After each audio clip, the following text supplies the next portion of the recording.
नमस्कार. मी भाऊ तोरसेकर. तुम्ही बघत आहात प्रतिपक्ष. मित्रांनो, खरं म्हटलं तर गेली 15-20 वर्ष काँग्रेस पक्ष चालवण्याची जबाबदारी देशातल्या सेक्युलर आणि लिबरल पत्रकार, संपादक, विचारवंतांनी घेतलेली आहे. हा दिसायला आपल्या समोर मल्लिकार्जुन खरगे, राहुल गांधी, सोनिया गांधी, प्रियांका वाड्रा किंवा जयराम रमेश वगैरे वगैरे नेते दिसतात. पण जणू काही ही जबाबदारी आपल्यावर आहे. आणि काँग्रेस पक्ष चालवायचा म्हणजे काय, तो भाजपशी लढायची जबाबदारी आपली आहे. त्यासाठी काँग्रेसने लढण्याची गरज नाही. आणि जिथे काँग्रेस लढू शकणार नसेल तिथे काँग्रेस सोडून द्या. जो जो कोणी भाजपशी लढणार असेल, संघाच्या विरोधात कारवाया आणि राजकारण करणार असेल, त्याच्या त्याच्या वतीने लढण्याची नैतिक जबाबदारी आपल्यावर आहे आणि कृतिशील जबाबदारी सुद्धा आपल्यावर आहे. असं समजून अनेक पत्रकार, संपादक आणि प्राध्यापक विचारवंत वागत असतात. हे आता लपून राहिलेलं नाही. तुम्हाला तो कोण गिरीश कर्नाड असेल, तुमचा योगेंद्र यादव असेल, आणखीन कुठचे टीव्ही चॅनलवर दिसणारे वेगवेगळे प्रोफेसर्स असतील, कुठचे संपादक असतील, त्या सगळ्यांची बोलण्याची भाषा, आर्ग्युमेंट बघितली तर ते दाखवण्यासाठी सांगतात की आम्ही काँग्रेसवाले नाही आहोत, आम्ही आम आदमी पार्टीचे नाही आहोत, आम्ही द्रमुकचे नाही आहोत, आम्ही उद्धव ठाकरेंचे नाही आहोत. पण बघितलं तर जिथे जिथे भाजपचा जो जो विरोधक असेल त्याच्या समर्थनाला हे लोक जाऊन उभे राहतात. आणि अशा लोकांच्या आहारी गेलेले पक्ष हळूहळू आपलं अस्तित्व आणि आपली ओळख गमावून बसतात. हा गेल्या जवळजवळ 25-30 वर्षातला अनुभव आहे, ज्याला अलीकडच्या भाषेमध्ये आउटसोर्सिंग म्हणतात. म्हणजे पूर्वी काय असायचं, एखादं काहीतरी काम काढलं की आपण कॉन्ट्रॅक्टर शोधतो, ठेकेदार शोधतो, की हा हा प्लॅन आहे आणि आपल्याला असं असं बनवायचंय, मग हा प्लॅन आहे. मग ते बांधकाम कोण करणार, तर त्याच्यासाठी कॉन्ट्रॅक्टर असायचे, त्याला आपण कंत्राट देणं म्हणायचो. आजकाल त्याला आउटसोर्सिंग म्हणतात. त्यामुळे काँग्रेस पक्ष चालवणं हे काम जणू काय गेल्या 25-30 वर्षामध्ये आउटसोर्स केल्यासारखं ह्या लोकांनी स्वतःकडे घेतलेलं आहे. अर्थात त्यांना तेवढे अधिकार नाहीयेत. पण जेव्हा जेव्हा तुम्हाला आठवत असेल तर गेल्या मला वाटते 7-8 वर्षापूर्वी 2017ला जी गुजरात विधानसभा निवडणूक झाली, तेव्हा हे सगळे सेक्युलर गुजरातमध्ये जाऊन उतरलेले होते, विचारवंत, लिबरल, पत्रकार वगैरे वगैरे वगैरे. मग त्यांच्यावर काँग्रेसी असल्याचा शिक्का बसतो. कारण मोदींच्या विरोधात काँग्रेस पक्षाने जितकी आघाडी उघडली नाही, इतकी देशभरच्या माध्यमांनी उघडलेली आघाडी होती. आणि म्हणून मी आज जे बोलणार आहे की काँग्रेस चालवण्याची जबाबदारी कोणाची, आणि खरोखरच या लोकांना काँग्रेसविषयी कर्तव्य आहे का. तर हळूहळू एक गोष्ट लक्षात यायला लागली की आम आदमी पार्टी असो, स्टॅलिनची डीएमके असो, उद्धव ठाकरेंची उभाठा शिवसेना असो, किंवा ममता बॅनर्जीची तृणमूल काँग्रेस असो, हे इतर कुठल्याही पक्षाची, इव्हन काँग्रेस पक्षाची सुद्धा, ही स्वतःला लिबरल म्हणवणारी मंडळी निष्ठावान नाहीत, लॉयल नाहीत. या सगळ्यांच्या निष्ठा या नेहरूंनी सुरू केलेल्या नेहरू गांधी घराण्याच्या चरणी वाहिलेल्या आहेत. आणि म्हणून आता हळूहळू एक गोष्ट लक्षात यायला लागली की जिथे त्यांना वाटतं की इथे काँग्रेसचा उपयोग नाहीये, तिथे ते म्हणतात काँग्रेस गेली भाडमध्ये, मरू देत काँग्रेस मेली तर. भाजपला हरवणारा कोणतरी जिंकला पाहिजे. आणि तुम्ही विसरला नसाल तर याची सुरुवात करणारा काँग्रेसी नेता आहे, ज्याचं नाव आहे मणिशंकर अय्यर. एक काळ असा होता, मोदीजी जेव्हा पंतप्रधान झाले पहिल्यांदा, तेव्हा बरखादत, तुमचं दिलीप पाडगावकर वगैरे अशी काही मंडळी, ही सिद्धार्थ वरदराजन, ही मंडळी पाकिस्तानात एका सेमिस्टरला काय त्या कुठच्या तरी परिषदेला गेली होती आणि त्यावरून हलकल्लोळ माजला होता. वेदप्रकाश वैदिक नावाचा कोणतरी त्यांच्याबरोबर गेला होता आणि त्याच्यावरून केवढा कल्लोळ झाला होता तुम्हाला आठवत असेल. तर सांगायचा मुद्दा असा आहे मित्रांनो, की या लोकांना हळूहळू लक्षात यायला लागले की काँग्रेसला वाचवणं अशक्य आहे. काँग्रेस जर आपल्या नशिबाने मरू घातलेली आहे आणि इतर कोणीही कितीही वाचवायला गेलं तरीही ती वाचणार नाही. तर मग त्यांची भूमिका अशी आहे की काँग्रेस मरायची तर मरू दे, पण गांधी परिवार टकला पाहिजे, गांधी परिवार टिकला पाहिजे.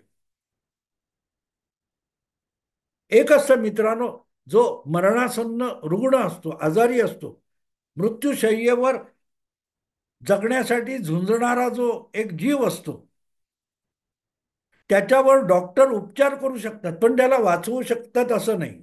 डॉक्टर नाही वाचवू शकत. डॉक्टर उपचार करू शकतात, औषध देऊ शकतात, वेगवेगळे प्रयास करू शकतात, पण त्या रुग्णाने, जो आजारी आहे, ज्याच्यावर उपचार चालू आहेत, त्यानेही शारीरिक पातळीवर त्या उपचारांना, औषधांना प्रतिसाद देणं आवश्यक असतं, रिस्पॉन्स देणं आवश्यक असतं. अनेकदा डॉक्टर सांगतात ना, ही इज नॉट रिस्पॉन्डिंग.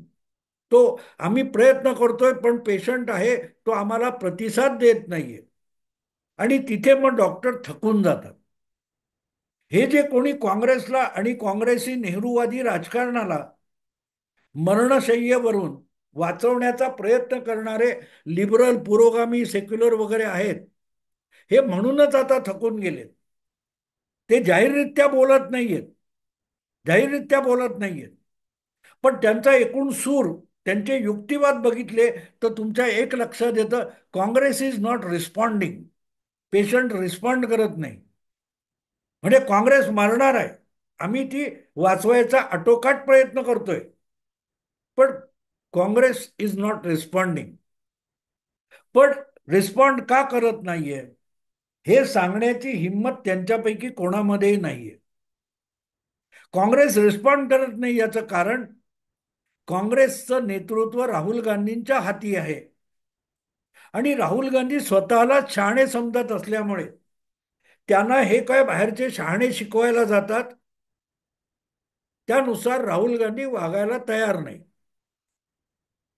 2017 मध्ये जेव्हा उत्तर प्रदेशची विधानसभा निवडणूक होऊ घातली होती, त्याच वेळेला पंजाबची सुद्धा निवडणूक विधानसभेची होणार होती आणि पंजाबचे काँग्रेसचे नेते मुख्यमंत्री अमरिंदर सिंग यांनी प्रख्यात निवडणूक रणनीतिकार प्रशांत किशोर याला आपल्या मदतीला घेतला होता. त्याला कॉन्ट्रॅक्ट दिलं होतं की पंजाबमध्ये आम्हाला निवडणूक जिंकण्यासाठी तू मदत कर, तुला काय खर्च असेल तो आम्ही देऊ. आणि प्रशांत किशोर हा अमरिंदर सिंग यांच्यासाठी 6 महिने आधी कामाला लागला होता. याचा सुगावा लागल्यानंतर राहुल गांधींनी सुद्धा प्रशांत किशोरला आपल्या मदतीला घेतला. आता अमरिंदर सिंग आणि इतर सगळ्यांचा जो दबाव होता त्यापुढे प्रशांत किशोरला नाही म्हणणं राहुल गांधींना शक्य नव्हतं. पंजाब आणि उत्तर प्रदेश या दोन राज्यांच्या राजकारणामध्ये प्रचंड तफावत आहे, जमीन अस्मानाचा फरक आहे. पंजाबमध्ये काँग्रेस सत्तेत होती, काँग्रेसचा मुख्यमंत्री होता. सॉरी, काँग्रेस जिंकण्याच्या परिस्थितीत होती. 10 वर्ष सत्तेच्या बाहेर बसलेली काँग्रेस जिंकण्याच्या परिस्थितीत होती. काँग्रेसची संघटना पंजाबमध्ये चांगली होती, पण उत्तर प्रदेशमध्ये काँग्रेसचा सुपडा साफ झालेला होता. 25-26, 400 मध्ये 25-26 आमदार असलेला पक्ष कुठच्याही जिल्ह्यामध्ये संघटना नव्हती. त्यामुळे तिथे येऊन प्रशांत किशोर काय दिवे लावणार होता. आणि म्हणून मला आठवतं तेव्हा मी ब्लॉग लिहिला होता की प्रशांत किशोरने ही आपल्या व्यावसायिकतेचं केलेली आत्महत्या आहे. कारण प्रशांत किशोरचं एक तंत्र आहे, तो स्पर्धेत असलेल्या कोणालाही जिंकून देऊ शकतो. जसे कोचिंग क्लासेस असतात, 90% मुलांना 97-98 पर्यंत घेऊन जाणं त्यांना शक्य आहे, पण 50% मुलाला घ्यायचं आणि त्याला स्कॉलर बनवायचं हे अशक्य असतं, अगदी कोचिंग क्लासेस वाल्यांना सुद्धा. म्हणून कोचिंग क्लासमध्ये ऍडमिशन कुठे मिळते, की ज्या मुलाला शाळेत नॉर्मली 90% आसपासच मार्क मिळत असतात. प्रशांत किशोरचं रणनीती ही नेमकी तशी आहे. जो स्पर्धेमध्ये मेरिट लिस्टच्या स्पर्धेमध्ये असलेला विद्यार्थी आणि निवडणूक जिंकण्याची तुल्यबळ शक्यता असलेला पक्ष यांना प्रशांत किशोर मदत करू शकतो. ती परिस्थिती पंजाबमध्ये होती, पण उत्तर प्रदेशात नव्हती. आणि म्हणून उत्तर प्रदेशमध्ये काँग्रेसचा सफाया झाला, पण पंजाबमध्ये काँग्रेस जिंकली. अशा काँग्रेसला एक रणनीतिकाराला सुद्धा, ज्या राहुल गांधींनी उत्तर प्रदेशात मातीमोल करून दाखवलं, तो काँग्रेसचा मूळ आजार आहे. आणि त्यावर उपाय करायचा सोडून काँग्रेस रिस्पॉन्ड करत नाही असं म्हणणं हा शुद्ध मूर्खपण आहे. आणि म्हणून मला असं वाटतं की हळूहळू करत ही वस्तुस्थिती या सगळ्यांनी स्वीकारलेली आहे की काँग्रेस मरू घातलेली आहे आणि आता ब्रह्मदेव सुद्धा काँग्रेसला वाचवू शकत नाही. पण मग काँग्रेसला वाचवता येत नसेल तर काँग्रेसला वाचवण्याऐवजी गांधी परिवाराला वाचवायचं. कारण आत्ता काँग्रेसची अवस्था अशी आहे की गांधी परिवार म्हणजेच काँग्रेस. बाकी काँग्रेसमध्ये विचार करू शकणारा, धोरण राबवू शकणारा, नेतृत्व करू शकणारा असा कोणीही माणूस उरलेला नाही. मल्लिकार्जुन खरगे यासारख्या माणसाला काँग्रेसचं अध्यक्ष केलं जातं. मुख्यमंत्री करावा असा एक चेहरा बिहारमध्ये असो, महाराष्ट्रात असो, मध्य प्रदेशात असो, गुजरातमध्ये असो, काँग्रेसकडे उरलेला नाही. थोडक्यात काँग्रेस मरू घातलेली म्हणजे मरणासन्न आहे. प्रतिसाद न देणारा मरणशय्येवरला रुग्ण ही काँग्रेसची अवस्था आहे. आणि आता हळूहळू ही गोष्ट लक्षात आलेले जे त्यांचे डॉक्टर्स आहेत, सेक्युलर पुरोगामी लिबरल वगैरे वगैरे, यांनी असा निर्णय घेतलेला आहे की ठीक आहे, काँग्रेस मरणार असेल तर मरू दे, कोमात गेली जाऊ दे, आपण काँग्रेसला व्हेंटिलेटरवर ठेवू. व्हेंटिलेटरवर याचा अर्थ तो फिजिकली मेला असं म्हणता येत नाही. एक कृत्रिम श्वासोच्छ्वास चालू राहतो आणि छाती फुगते खाली येते, फुगते खाली येते. पण ज्या दिवशी तुम्ही नळ्या काढून घ्याल त्या दिवशी त्या व्यक्तीला डॉक्टर मृत घोषित करतात. त्याला व्हेंटिलेटरवर म्हणतात. आणि काँग्रेसची अवस्था अशी आहे. पण ठीक आहे, काँग्रेस व्हेंटिलेटरवर आहे म्हणजे काय, तर काँग्रेस नावाचा जो एक परिवार आहे, ज्याला नेहरू गांधी परिवार म्हणून जग ओळखतं, तो जिवंत असला की पुरे. मग व्हेंटिलेटरवरची काँग्रेस दाखवायची आणि गांधी परिवार दाखवायचा आणि आपली दुकानं चालवायची, हा आता पुरोगाम्यांचा फंडा झालेला आहे. फंडा झालेला आहे. पण काही वेळेला मग त्यांची अडचण अशी होते की मूलतः त्यांना गांधी परिवाराविषयी फारसं आकर्षण किंवा आस्था वगैरे बिलकुल नाहीये. त्यांना आपली दुकानं चालवायची आणि आपली दुकानं चालवण्यासाठी अनुदान वगैरे येणारा खर्च जो आहे, जबाबदारी जी आहे, ती काँग्रेसने उचलावी आणि काँग्रेस म्हणजेच गांधी परिवाराने उचलावी ही त्यांची अपेक्षा आहे. आणि त्यासाठी गांधी परिवार टिकला पाहिजे. गांधी परिवार टिकला की ओके, बाकी काँग्रेस मेली संपली नो प्रॉब्लेम. आणि त्यामुळे तुम्ही बारकाईने बघाल तर हे सगळे काँग्रेसचं समर्थन करणारे वेगवेगळ्या चॅनेलवर वेगवेगळ्या माध्यमातून जे लोक आहेत, यांचा बारकाईने अभ्यास केला तर तुम्हाला असं दिसेल की वेळ प्रसंगी ते काँग्रेसचा बळी द्यायला पण तयार असतात. आत्ता दिल्ली विधानसभेची निवडणूक होऊ घातलेली आहे. तिथे त्यांच्या लक्षात आलं की काँग्रेस गेल्या 10 वर्षात 15 वर्षात दिल्लीमध्ये साप मरणासन्न झालेली आहे, मेलेली आहे, मृतप्राय झालेली आहे.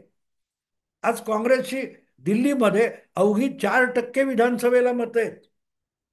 3 लोकसभा निवडणुका काँग्रेसला दिल्लीत एक जागा जिंकता आलेली नाही.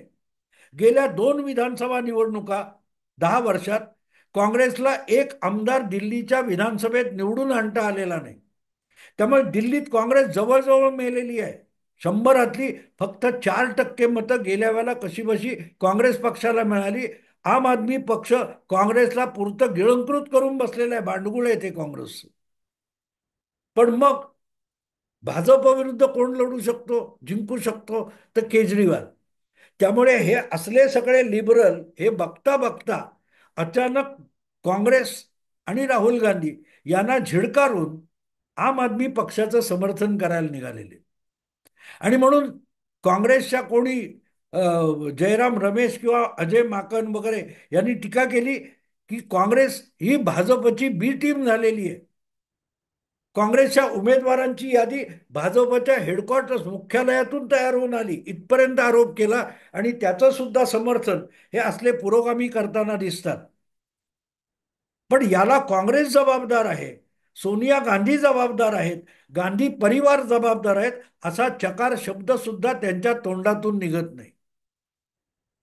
योगेंद्र यादव सारखा मोठा विचारवंतासारखं बोलणारा माणूस हा 2019च्या निवडणुकीनंतर स्पष्ट बोलला होता, काँग्रेस मस्ट डाय, काँग्रेस मेलीच पाहिजे.